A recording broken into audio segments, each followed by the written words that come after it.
अस्सलाम चैप्टर है coordinate geometry class 10th exercise 7.2 question number 4 find the ratio in which the segment joining the points these two -310 and 6 - 8 is divided by -1, 6।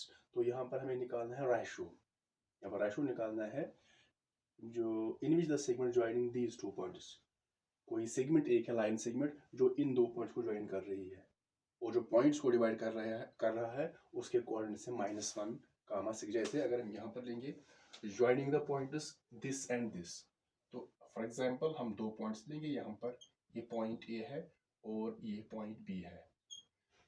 ये हम point A late करेंगे construct point A -3, 10 और ये रखेंगे B के coordinates that is 6, -8। तो जब उनको ज्वाइन करेंगे, ज्वाइनिंग द पॉइंट जब ज्वाइन करेंगे ए बी को, तो एक लाइन सेगमेंट यहाँ पर बनेगी, ए बी लाइन सेगमेंट। तो इस लाइन सेगमेंट ए बी को कोई पॉइंट एक है जो इसको डिवाइड कर रहा है इन सम रेशियो, तो वो पॉइंट है -1, 6। तो ये पॉइंट इसी पर है कहीं पर। जैसे हम रखेंगे इस पॉइंट का नाम P और इसके कोऑर्डिनेट्स है -1, 6। तो जो पॉइंट P है इस लाइन सेगमेंट ए बी को डिवाइड कर रहा है इन सम रेशियो। तो हमें निकालना है रेशियो, यानी किस रेशियो में इस लाइन सेगमेंट को डिवाइड कर रहा है। तो हम लिखेंगे late P -1, 6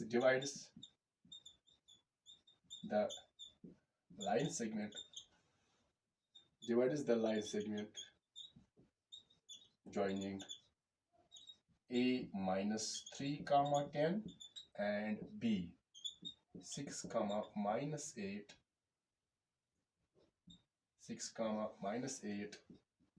in the ratio। हम रेशियो रखेंगे सपोज K is to 1। तो हमने यहाँ पर जो P लिया है एक पॉइंट है जो इस divides the line segment joining A and B. जो लाइन सेगमेंट बन रही है ए पॉइंट ए और पॉइंट बी को ज्वाइन करने से इसी लाइन को एक पॉइंट डिवाइड कर रहा है जो पॉइंट है -1, 6। तो हम लेट करेंगे जो रेशियो है ये पॉइंट पी इसको डिवाइड कर रहा है इन द रेशियो K:1। जो रेशियो होता है ये दो नंबर से बनता है, जैसे 1:2, 2:3। तो जैसे हम रेशियो को जैसे 1:2, 1:3, 2:3 एंड सो ऑन। तो ये बनता है दो नंबर से।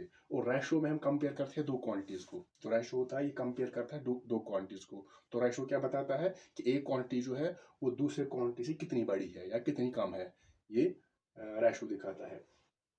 तो यहाँ पर हमने इसको क्या है K:1, क्योंकि रेशियो में दो नंबर्स होते हैं। जैसे कुछ क्वेश्चन जैसे हम लेट करते हैं एज, हम रखते हैं x ईयर्स, या लेंथ x मीटर, तो वहाँ पर एक ही हम लेटर यूज करते हैं। लेकिन यहाँ पर हमने दो यूज किए हैं K:1, क्योंकि अगर हम लेट करेंगे K, तो K के बदले हम लिख सकते हैं K/1 because K and K/1 is same.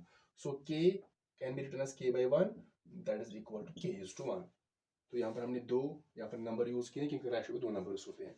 तो यहाँ पर जो रेशियो है हमने यहाँ पर लेट किया है K:1। तो पहले देखेंगे ये -3 क्या है, it is x1, it is y1। तो ये है x2 और ये है y2। तो जो ये पॉइंट है और ये पॉइंट, यहीं पर है x1, y1, x2, y2, इसको छोड़ देंगे। ये जो रेशियो है this is m1 and this one it is m2। तो हम मार्क करेंगे यहाँ पर x1, y1, x2, y2, m1, m2। तो हम यहाँ पर इस p के कोऑर्डिनेट्स निकालेंगे। तो लिखेंगे the coordinates of p are given by। तो हम इसके कोऑर्डिनेट्स निकालेंगे। इसके तो गिवन है कोऑर्डिनेट्स, लेकिन फिर भी हम कोऑर्डिनेट्स निकालेंगे, फिर बाद उनको कंपेयर करेंगे, देखेंगे। तो हम यूज करेंगे सेक्शन फार्मूला। वो क्या है, जैसे हम शॉर्ट में भी लिख सकते हैं इस तरह mx + mx डिवाइड में m1 + m2, तो फिर लिखेंगे my + my, इसको भी डिवाइड है m1 + m2। तो फार्मूला कैसे बनेगी, अब यहाँ पर 1 लिखेंगे, यहाँ पर 2, 1 2, यहाँ पर लिखेंगे 2 1, दोबारा 1 2, तो यहाँ पर लिखेंगे 2 1। तो फॉर्मूला बन जाएगी। तो mx + mx डिवाइड है m1 + m2, यहाँ पर लिखेंगे my + my। तो फिर ये 1 2, फिर 2 1, 1 2, 2 1। तो ये बन गई सेक्शन फार्मूला। तो इसके जरिए हम निकाल सकते हैं कोऑर्डिनेट्स भी, और हम इसके जरिए निकाल सकते हैं रेशियो भी। तो यहाँ पर हम यूज करेंगे पहले m1 x2, तो m1 है यहाँ पर k x2 6, so k into 6, k into 6 plus m2 x1, it is 1 x1 is -3, so 1 into -3, 1 into -3 upon m1 plus m2, m1 plus m2, that means k plus 1 comma, now m1 y2, m1 y2, k into -8, k into -8, फिर है plus m2 y1, m2 y1, that is 1 into 10 upon में m1 plus m2, that means k plus 1, bracket close.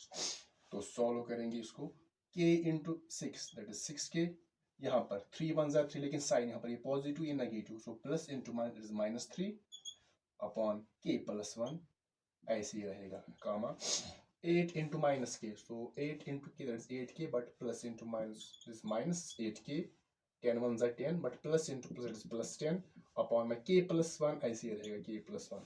तो यहाँ पर ये दोनों भी unlike terms है, इनको तो ना ऐड होगा ना सब्ट्रैक्ट, यहाँ पर भी अनलाइक टर्म्स, यहाँ भी तो ये ऐसे ही रहेगा। तो ये निकल गए p के कोऑर्डिनेट्स, लेकिन यहाँ पर जो कोऑर्डिनेट्स है p के वो तो गिवन है -1, 6, तो ये जो -1, 6 ये p के कोऑर्डिनेट्स है, यहाँ पर हमने निकाले रेशो के जरिए इसी p के कोऑर्डिनेट्स। तो अब हम इनको कंपेयर करेंगे, तो यहाँ पर लिखेंगे comparing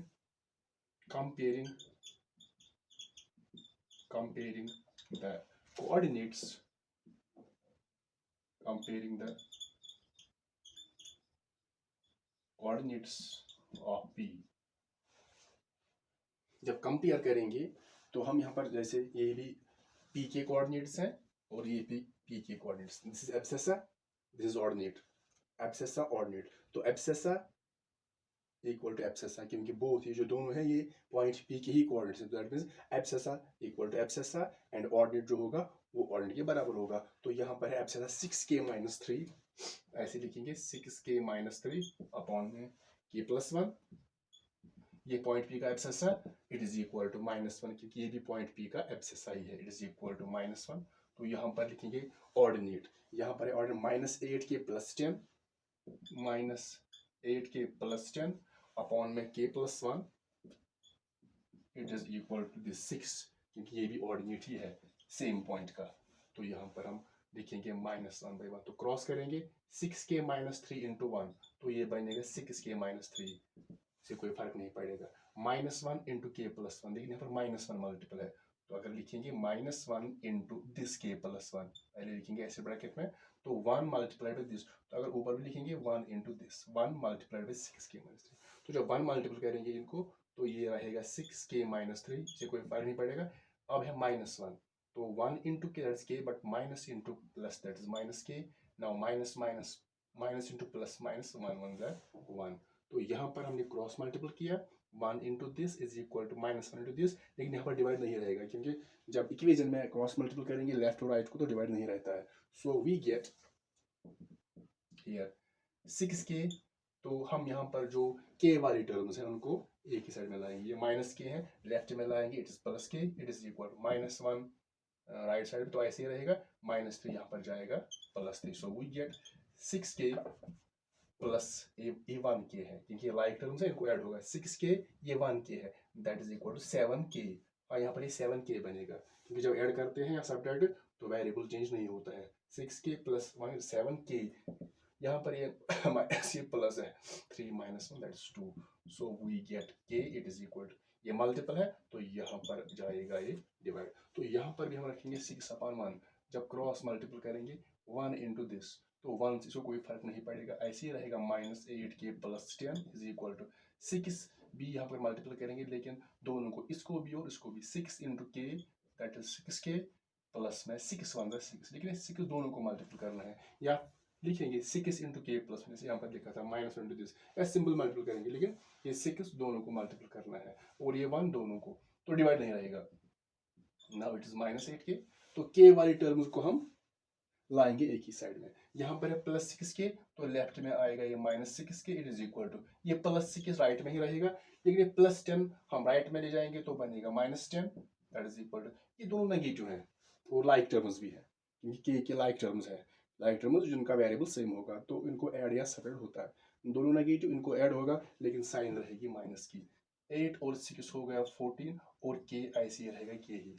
it is equal to 6 minus 10, तो 10 माइनस 6 दैट इज 4, लेकिन माइनस रहेगा क्योंकि 10 बड़ा है यहाँ पर। अब ये यहाँ पर माइनस, यहाँ पर माइनस, तो कैंसिल हो जाएगा minus minus, so we get k का वैल्यू क्या आएगा, ये 14 मल्टीपल है, यहाँ पर डिवाइड बन जाएगा 4 divide by 14, so we get the value of k is equal to 2 2s are 4 2 7s are, तो यहाँ पर यही सेम वैल्यू मिला 2/7, तो एक ही वैल्यू यहाँ पर मिला है। तो यहाँ पर हमने रेशो पुट किया था k is to 1, तो अब हमें यहाँ पर k का वैल्यू मिला है, तो अब रेशो निकलेगा, therefore the required ratio is, तो हमने लेट किया है k is to 1, that is equal k के बदले वैल्यू डालेंगे 2/7, क्योंकि k का वैल्यू 2/7 है, फिर है is to 1, तो इसको ऐसे भी लिख सकते हैं 2/7 is to 1, that means divide by 1, क्योंकि अगर आपके पास कोई ratio for example 2 is to 3, सो इसको हम लिख सकते हैं 2/3, ये रेशो में है और ये फ्रैक्शन में है, सो यहाँ पर है 2/7 is to 1, that means 2/7 divide by 1, so that is equal to 2/7 divide by 1, किसी भी नंबर को 1 से डिवाइड करेंगे तो कोई फर्क नहीं पड़ेगा, so 2/7 divide by 1 that is 2/7, that is equal to 2/7। अब ये फ्रैक्शन में है, रेशो क्या बनेगा 2/7, तो ये रेशो बनेगा 2:7, 2:7, तो ये है हमारा रिक्वायर्ड रेशो।